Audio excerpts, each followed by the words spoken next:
তোমরা যারা কল্যাণী ইউনিভার্সিটির আন্ডারে ফোর্থ সেমিস্টারে রাষ্ট্রবিজ্ঞান নিয়ে পড়ছো, তোমাদের কিন্তু পলিটিক্যাল সায়েন্স মেজরের দুটো পেপার রয়েছে, পেপার 1, পেপার 2। তবে আজ আমরা এই ভিডিওতে মেজর পেপার 1 অর্থাৎ মেজর 4 এই পেপারটির গুরুত্বপূর্ণ পিডিএফ নিয়ে আলোচনা করব, যেখানে সিলেবাস অনুযায়ী সাজানো হয়েছে গুরুত্বপূর্ণ তথ্য, বিশ্লেষণ এবং পরীক্ষার জন্য প্রাসঙ্গিক বিষয়বস্তু। এই পিডিএফটা শুধু পড়ার জন্য না, বরং ভালোভাবে বোঝার জন্য সাজানো হয়েছে, যেন তোমরা কম সময় বেশি করে রিভিশন করতে পারো। যারা এখনো পর্যন্ত সাবস্ক্রাইব করোনি, এখনই চ্যানেলটিকে সাবস্ক্রাইব করে নাও, কারণ সামনে এমন অনেক দরকারি কন্টেন্ট আসবে শুধুমাত্র তোমাদের জন্য। তোমরা দেখতে পাচ্ছ পিডিএফটি কতটা গুছিয়ে তৈরি করা হয়েছে তোমাদের জন্য, এবং এই পেপারটা হচ্ছে তোমাদের রাষ্ট্রবিজ্ঞানের 1 নম্বর পেপার, ঠিক আছে, অর্থাৎ পলিটিক্যাল সায়েন্স মেজর পেপার 4। এর যে টপিক রয়েছে সে টপিক হচ্ছে বা সিলেবাসের নাম রয়েছে ইন্ডিয়ান পলিটিক্যাল থট মডার্ন, অর্থাৎ ভারতীয় রাজনৈতিক চিন্তার আধুনিক। সিলেবাস এখানে দেখে নাও প্রত্যেকে। তো এখানে মোট তোমাদের 9টা ইউনিট রয়েছে। এবার প্রত্যেকটা ইউনিট কিন্তু আমি এখানে তুলে ধরেছি, আর প্রত্যেকটা ইউনিট থেকে কিন্তু প্রশ্ন রয়েছে, ঠিক আছে।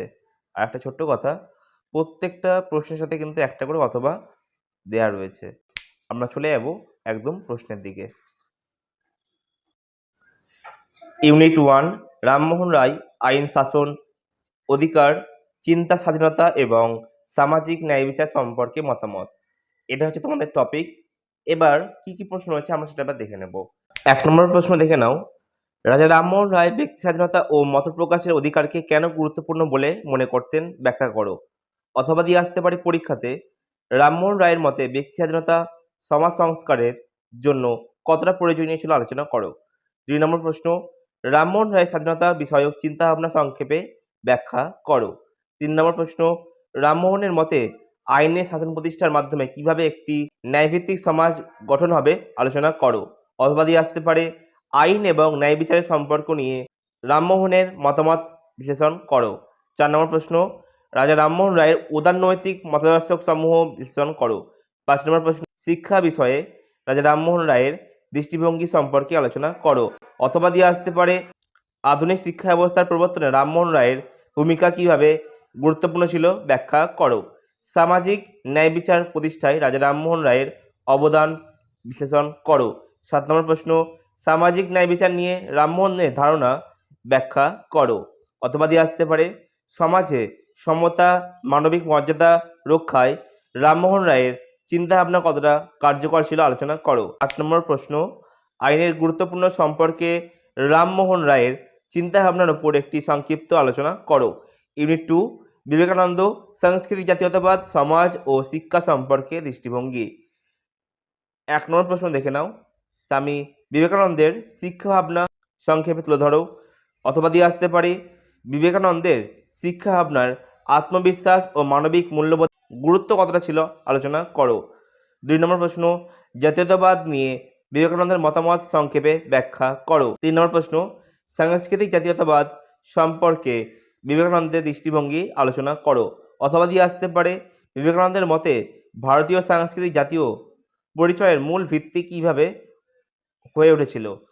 4 নম্বর প্রশ্ন, তোমার মতে স্বামী বিবেকানন্দের কি স্বাধীনতা আন্দোলনের একজন পথ প্রদর্শক ছিলেন, যুক্তিসহ ব্যাখ্যা করো।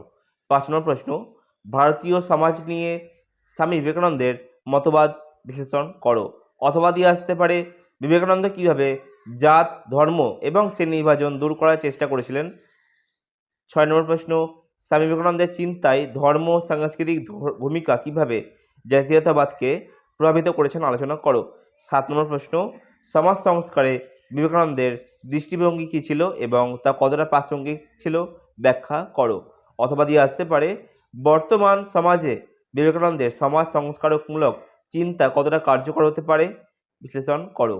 8 নম্বর প্রশ্ন, বিবেকানন্দের মতে শিক্ষা কিভাবে ব্যক্তিগত ও জাতীয় উন্নয়নের মাধ্যম হিসেবে কাজ করে, বিশ্লেষণ করো। তো এই ছিল ইউনিট 1 আর ইউনিট 2 এর প্রশ্নপত্র। বাকি একটা ছোট্ট একটা বিষয় তোমাদেরকে জানানো দরকার, যে প্রত্যেকটা প্রশ্নেরই কিন্তু একটা করে অথবা দেওয়া রয়েছে, ঠিক আছে। তোমরা যখন পিডিএফটি সংগ্রহ করবে আমাদের কাছ থেকে মাত্র 90 টাকা পেমেন্ট করে, তখন তোমরা বুঝতে পারবে যে প্রত্যেকটা প্রশ্নের সাথে একটা করে অথবা দেয়া রয়েছে। ঠিক আছে? তো চলো এবার আমরা পরবর্তী প্রশ্নের দিকে এগিয়ে যাই।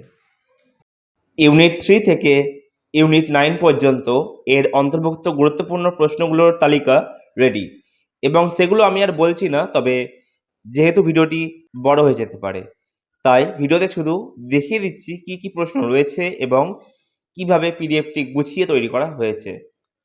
পলিটিক্যাল সায়েন্স মেজর 4 পেপারটির সম্পূর্ণ সাজেশন ভিত্তিক পিডিএফ এখন রেডি এবং যে কোনো ছাত্রছাত্রী মাত্র 90 টাকার বিনিময়ে এটি সংগ্রহ করতে পারো।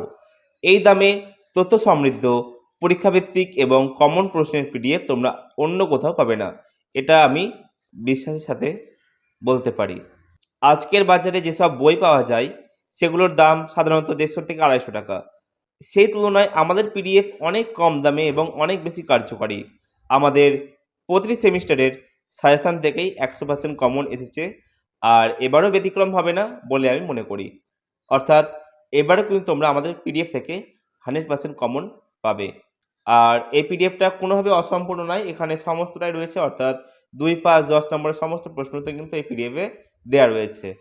তাই সময় এবং অর্থ দুটোই বাঁচাতে এবং পরীক্ষার জন্য কার্যকারী প্রস্তুতি নিতে এখনই আমাদের পিডিএফ সংগ্রহ করতে তোমরা পারো। যে কোনো প্রশ্ন থাকলে বা বিস্তারিত জানতে চাইলে আমাকে হোয়াটসঅ্যাপে মেসেজ করতে পারো, আমি সর্বদাই তোমাদের সাহায্যের জন্য আছি। ভিডিওটি ভালো লাগলে অবশ্যই লাইক করবে, কমেন্ট করবে কেমন হয়েছে ভিডিওটি এবং শেয়ার করবে তোমাদের বন্ধুদের সাথে যার এই পেপারটি রয়েছে। আর